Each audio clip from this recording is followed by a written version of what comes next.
Je m'appelle André Hofer, je suis né à Bienne en 1957. Es Roland Ziedler. Ich bin jetzt 71 und also Jahrgang 53. Ich war am Gymnasium, als es noch da oben an der Alpenstraße war. Es gab innerhalb der Jugendlichen damals sehr viel Interesse für alle möglichen Bewegungen. Ich erinnere mich an das rote Büchlein von Mao. Das hatte, glaube ich, das halbe Gymnasium hatte dieses Büchlein. Es gab, was wir dann sogenannte Spontanisten nannten. Und in dieser Menge drin wurde ich von einem Kollegen angesprochen, der mir die RML erklärte und vor allem zwei Sachen. Damals war ja der Krieg in Vietnam. Und wir waren alle schockiert über diese Angriffe gegen Nordvietnam damals. Und das andere war, wenn ich da auch auf meine Eltern zurückgreifen kann, mein Vater war immer sehr antideutsch. Ich habe das erst später begriffen, aber für ihn war die Nazi-Diktatur hatte alles kaputt gemacht. Und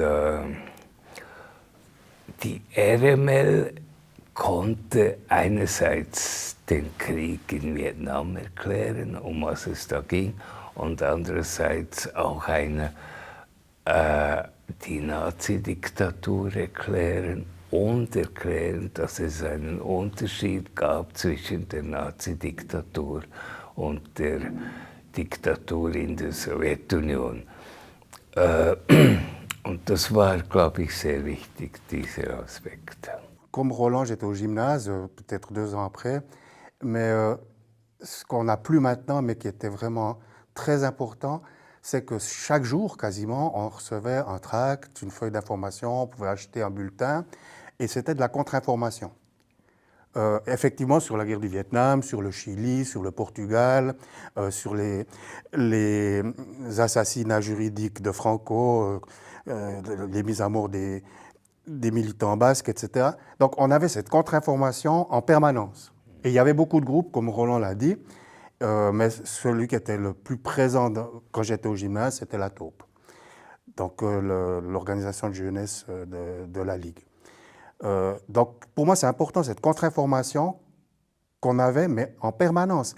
Parce que si on n'a pas la contre-information, on croit ce qu'on nous montre à la TV, ce qu'on lit dans le journal du Jura ou dans le Bieler Tagblatt. Et puis c'est pas toujours génial. Für mich ist die Proletarisierung war eigentlich der wichtigste Entscheid in der RML-SAP. In dem Sinne, dass einerseits wollten wir ja die Befreiung der Arbeiterklasse, aber hatten eigentlich de facto nur einen oder zwei oder drei Arbeiter hier in Biel, innerhalb von vielleicht 30 Mitgliedern. Und andererseits erlaubte uns das, wirklich zu spüren, was in dieser sogenannten Arbeiterklasse vor sich geht. Und ich glaube, es war ein sehr guter Entscheid.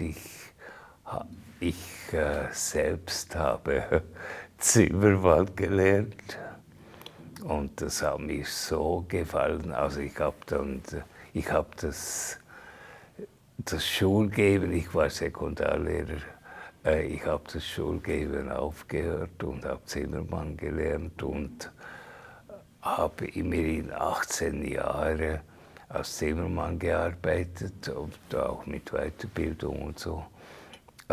Und vor allem bedeutete das, dass ich in der Gewerkschaft an den Versammlungen auch etwas zu sagen hatte, das über, sagen wir, Parolen, die wir in der RML gelernt haben, hinausging.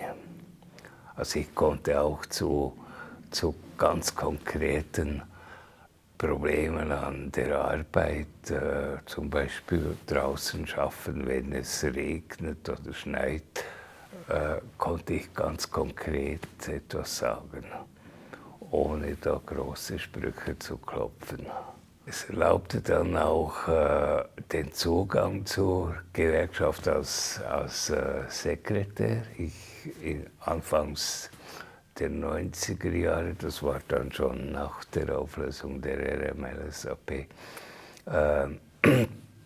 wurde ich von der damaligen Gewerkschaft Bau und Holz angestellt und entdeckte in der deutschen Schweiz eine ganze Anzahl ehemaliger Mitglieder der RML, die auch für die GBA und dann die GBI arbeiteten und dann für die UNIA. Und eigentlich konnten wir dann mit der Gründung der UNIA mehr oder weniger das realisieren, was wir früher in der RML und SAP diskutiert haben, wie eine Gewerkschaftsbewegung in der Schweiz aussehen sollte. Alors moi, c'est un chemin différent, dans le sens où, comme Roland, je suis allé jusqu'au bout de mes études de maître secondaire. Donc, mais comme je l'ai expliqué avant, mon cheminement, il était plutôt intellectuel, idéaliste. Et puis, l'idée de la prolétarisation, elle est venue suite aux réflexions, si on veut, des dirigeants de la 4e internationale dont la Ligue faisait partie. Il y a eu un congrès mondial, puis un congrès national. Donc c'était une idée de, comme dit Roland, d'aller s'implanter dans la classe ouvrière. Mais moi, je l'ai fait de manière intellectuelle, idéaliste.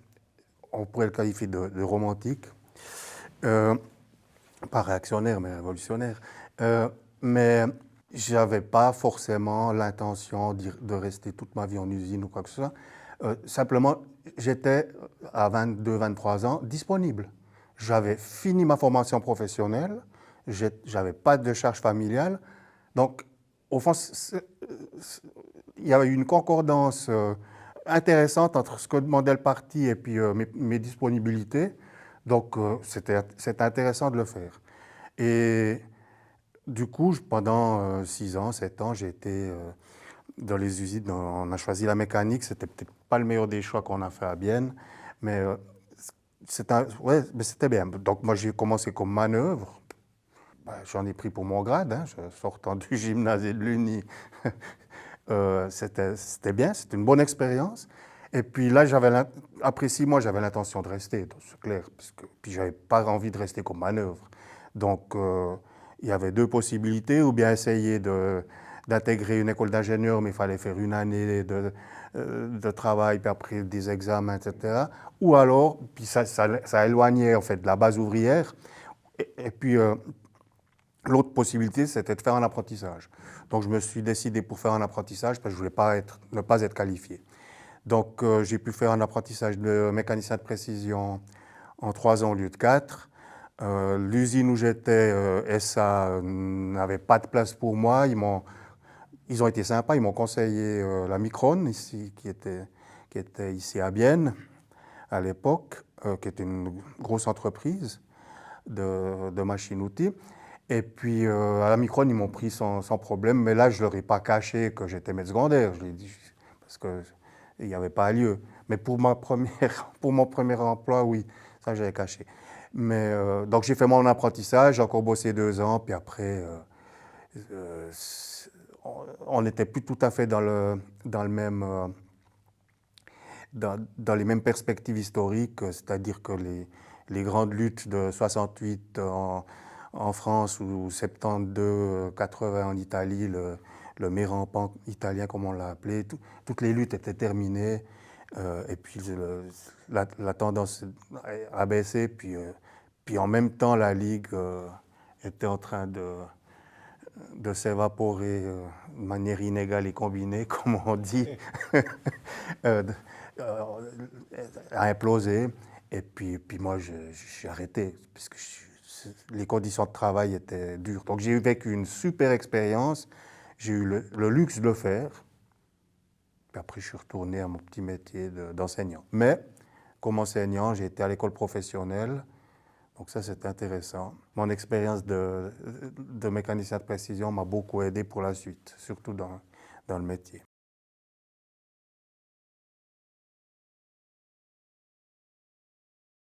C'est une réflexion assez simple. Au niveau de l'international, il y a eu mai 68.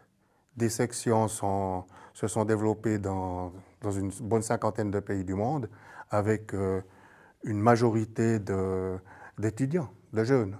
La 4e internationale était un parti de jeunes, et de jeunes étudiants souvent, et c'était souvent des intellectuels. Et puis tu ne peux pas dire que tu veux faire une révolution prolétarienne si tu es uniquement intellectuel. C'est possible. Je veux dire, le parti bolchevique était aussi composé d'intellectuels, mais en URSS, enfin en Russie à l'époque, en Russie tsariste, c'était une majorité ouvrière. Nous, on avait besoin d'être au contact direct de la classe ouvrière. Mais à ce sujet, je pense qu'on s'est un petit peu trompé, parce qu'un enseignant, c'est un salarié. Et le terme classe ouvrière, il ne recoupe pas l'enseignant, à tort.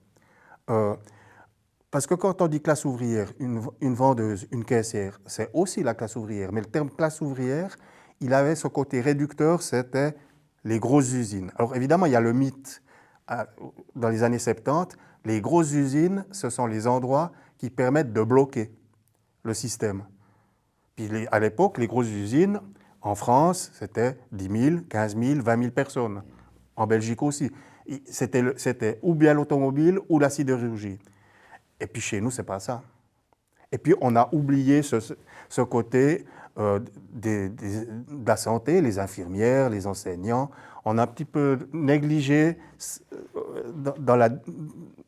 le terme classe ouvrière, il avait ce côté un peu réducteur qui guidait au niveau de la compréhension.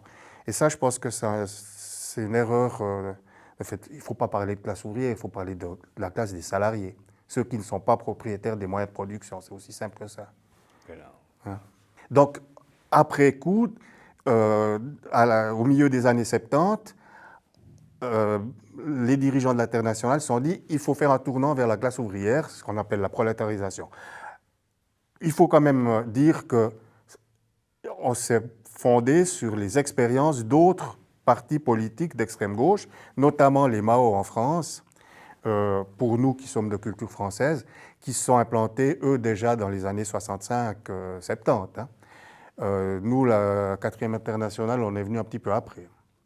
Mais c'est une question de composition, au moment de la croissance de l'internationale, après les mouvements de 68 ou de soutien au Front de libération du Vietnam.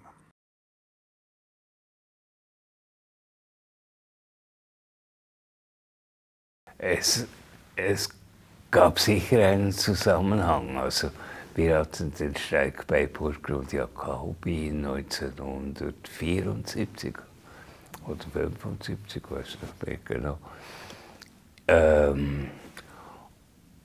Und das war ein Streik, der von der Gewerkschaft mehr oder weniger unterstützt wurde. Und es gab dann die Schließung der General Motors.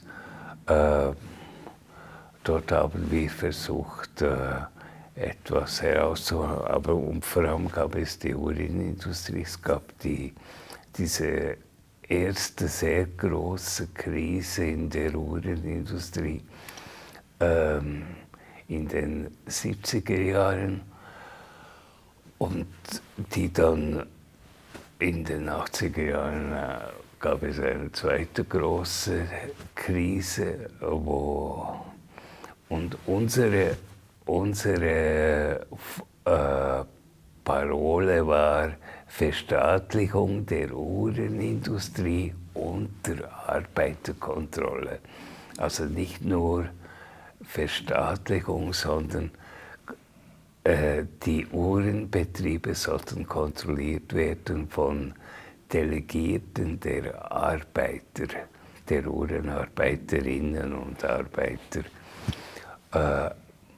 Hayek hat das dann gemacht, allerdings ohne diese Kontrolle. Er hat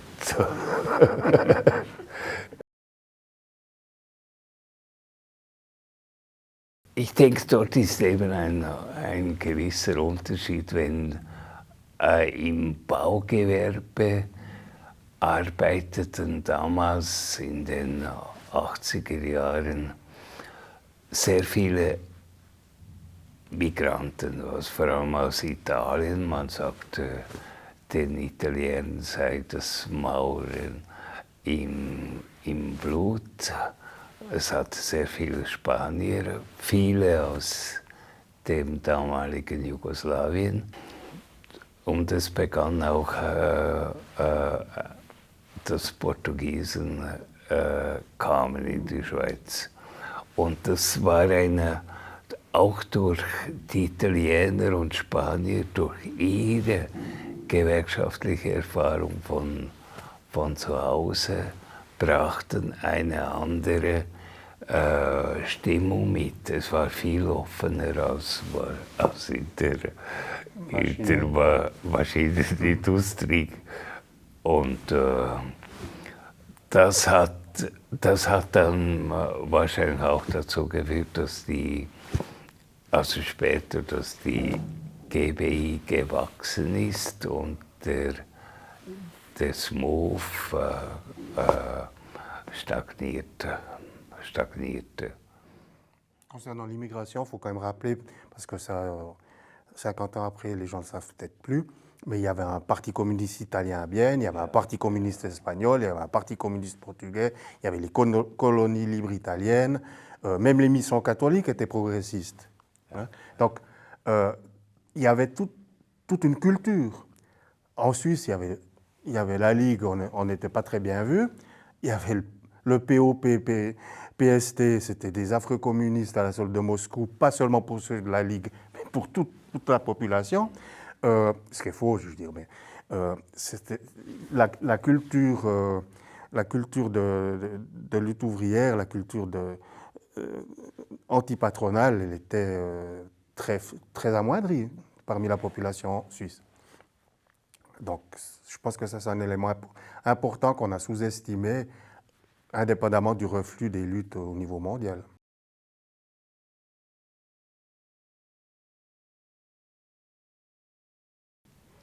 Aber das ist eben vielleicht der Unterschied. Ja.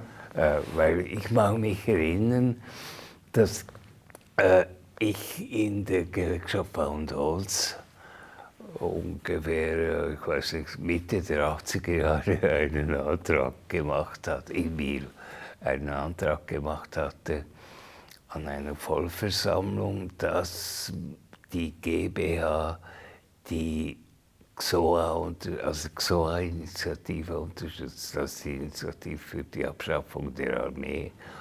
Und ich wurde damals selbst von anderen Mitgliedern der GmbH Schweizer unterstützt. Und der Antrag wurde zwar am Schluss abgelehnt, aber es gab fast die Hälfte stimmte dafür. Ouais, mais Roland, moi j'ai fabriqué les deux premières machines pour tailler le fusil d'assaut 91. Hein. Donc, on avait les prototypes à l'usine. Donc, évidemment, les travailleurs de la métallurgie, pour eux, c'était leur gagne-pain. Travailler pas seulement pour l'automobile, mais aussi pour l'armement. Donc ça, c'est une grosse différence. Hein.